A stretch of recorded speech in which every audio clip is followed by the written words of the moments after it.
Eu vou fazer uma receita de pão de cenoura, que é uma receita que eu aprendi há muitos anos atrás num lar de idosos que eu trabalhei com uma cozinheira. Hoje eu adaptei essa receita aqui para minha casa, que é um pão de cenoura feito com fermentação natural. E esse é um pão que a gente gosta muito aqui em casa, ele é macio, ele é fofinho, ele é docinho. E como todo pão que eu faço, esse também é feito com fermentação natural. E se você gosta de receitas como essa, que dá para fazer para sua família, que seja nutritiva, acompanhe o canal. Na época eu atuava na minha área nutrição e os idosos lá comiam uma alimentação muito pobre, era pão simples francês com margarina. Então a gente tentou introduzir uma alimentação mais rica e o pão de cenoura ele traz muito mais nutrientes. A cenoura eu já cozinhei, tem que ser cozida. A quantidade exata de cenoura é 2 cenouras grandes. Eu não peso a cenoura certinho, não. A questão é que enquanto eu for fazendo, se precisar de um pouquinho a mais de farinha ou de um pouquinho a menos, eu vou dosando. Mas a receita vai ser feita com 500 gramas de farinha de trigo. Eu vou bater a cenoura, tô até pesando para ver o quanto que vai dar essa aqui. Mas eu vou bater ela no mixer com 2 ovos que vão na receita. Pode bater também no liquidificador. Eu vou bater no mixer de mão porque eu acho mais fácil, porque não faz tanta sujeira. Acho mais prático. Já vou colocar junto também o açúcar. Eu vou colocar 40 gramas de açúcar. Aqui em casa eu gosto de usar o açúcar demerara. Pode ser o açúcar que você preferir. Dá até mesmo para fazer adoçar com mel.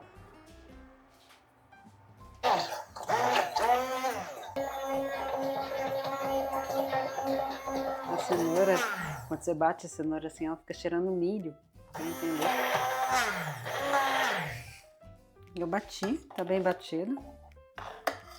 Se tiver uns pedacinhos bem pequenininhos, até que não tem problema. Mas tem uma coisa que eu uso todo dia aqui em casa, é isso aqui, o mixer. Desde que eu que eu comprei, eu não deixo de usar ele. Todo dia, ele vive na pia. Então uma dica para não sujar muita louça é isso aqui, você já faz na panela as coisas. Agora eu vou misturar aqui com a cenoura batida e os ovos, 250 gramas de líquido. Então eu vou usar o resto da água que eu tenho do cozimento da cenoura. E eu vou usar um pouco de soro de leite que eu tenho guardado. Poderia ser leite ou poderia completar também com água. Tem que dar 250 ml.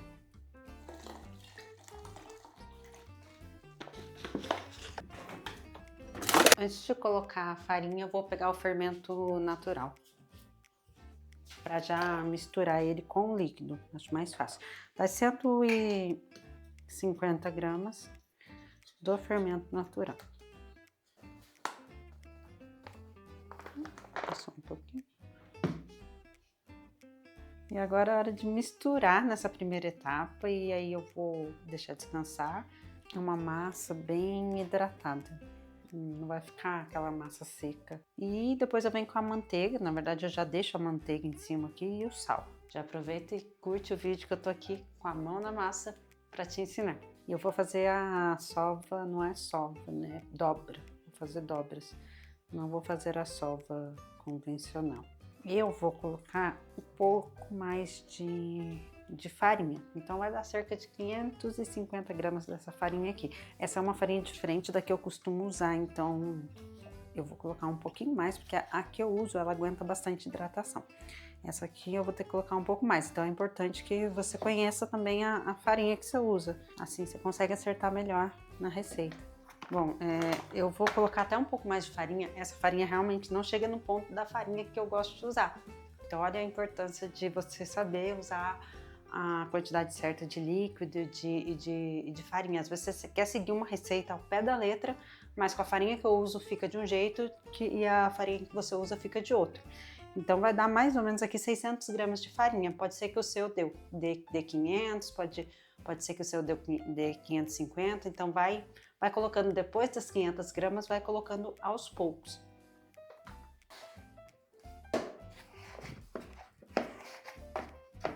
Agora tá no ponto que eu gosto para deixar aqui.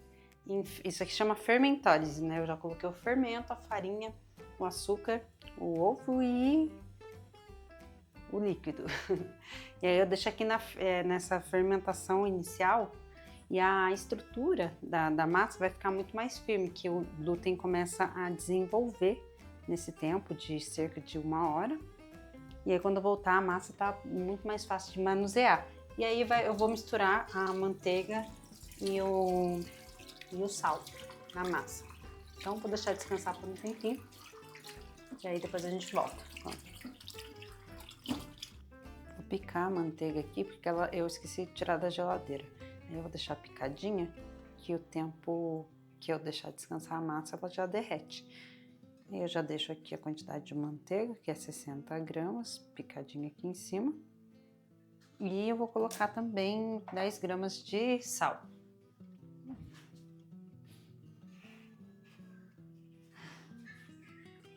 Prontinho, 1 hora depois tá aqui minha massa.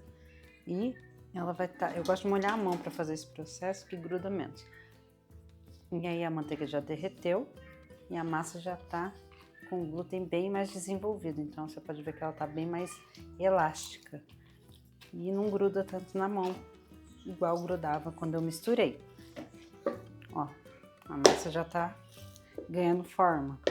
Aí nisso eu vou misturar agora essa manteiga com o sal, deixar incorporar bem e vou deixar descansar por mais meia hora e fazer mais uma dobra, que é isso aqui, ó. Você puxa a massa e dobra. Então você puxa a massa e dobra. Puxa a massa e dobra. Você vai ver que ela vai estar boa quando você puxar, dobrar e ela ficar lisa, sem essas rachadurazinhas aqui. Então na próxima vez que a gente voltar já vai estar basicamente assim. Vou deixar descansar. Agora já passou mais 30 minutos e eu vou fazer as dobras. Mais uma série de dobra, que é puxar e dobrar. Puxar e dobrar. Puxar e dobrar. E aí agora você vê que ela tá bem mais lisa do que ela tava. Quando eu molho a mão é mais fácil para mexer uma massa que é mais hidratada. Ó, tá vendo que agora já tá ganhando mais forma e tá rachando menos. Aí eu vou fazer isso mais uma vez e depois vou deixar descansar.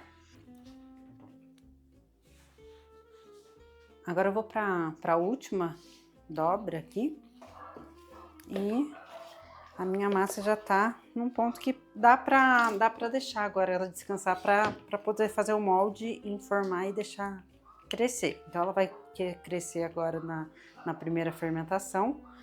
Ela tá bem mais lisa do que tava, mas como é a farinha que eu não costumo usar, ela não ficou tão lisa quanto fica com a farinha que eu costumo usar. Mas tá num ponto bom, dá pra fazer depois enformar certinho. E agora eu passei um pouquinho de gordura para ela ficar aqui, dobrar um pouquinho de volume para eu poder colocar na forma.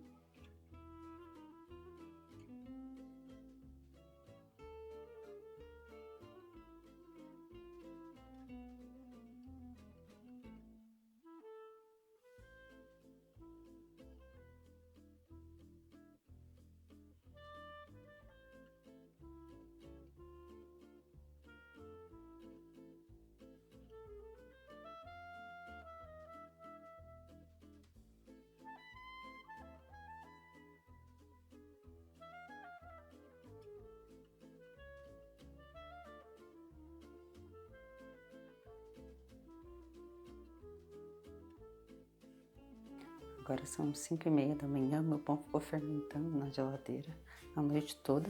Então ele cresceu bastante, porque hoje tá um dia quente. Eu vou pincelar um pouco de leite nele e passar um pouquinho de farinha por cima e levar pro forno.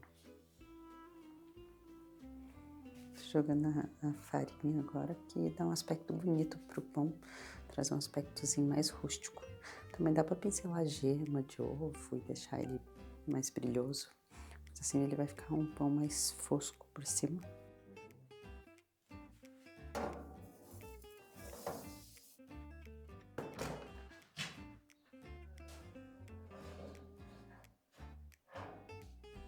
Acabei de medir aqui a temperatura. O pão, para ele estar bem assado, ele tem que estar com pelo menos... Tem que chegar a bater de 90 a 95 graus por dentro do miolo do pão. Dá para ir pelo tempo também, que é de 40 a 50 minutos para ficar assado.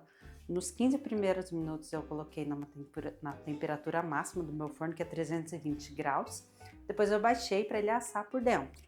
E aí ficou a 200 graus e chegou a 47 minutos mais ou menos. Já bateu os 92 graus por dentro aqui no meu pão, então tá assado. Agora vai ficar aqui por 10 minutinhos na forma. Aí eu já vou desenformar ele, fica mais fácil deixar esfriar um pouquinho, só não pode deixar muito para não suar. E aí eu vou mostrar como que ficou por dentro para vocês. Ó, saiu o pão, olha só, Raquel. Olha só. Você quer? Tem que esperar esfriar um pouco. Você espera esfriar um pouquinho?